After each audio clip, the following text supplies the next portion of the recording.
अरे सुंदरी, तू इतना परेशान क्यों दिख रही है रे? तू मेरी सबसे प्यारी दोस्त है, तू मुझे सब कुछ बोल सकती है। तो बिना टेंशन लिए तू मुझे बोल, तेरी परेशानी किस बात से है?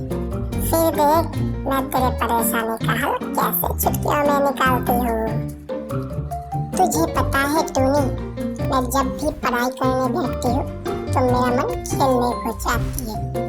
मैं इस बात से बहुत परेशान हूँ। अब तू ही बता, इस परेशानी में मैं क्या करूँ? इस बात के लिए तू इतना परेशान हो रही है? सुन, अब से तू एक काम करना, तू पढ़ाई से पहले खेल लेना ताकि तुझे पढ़ाई के बाद खेलने का मन ना करे।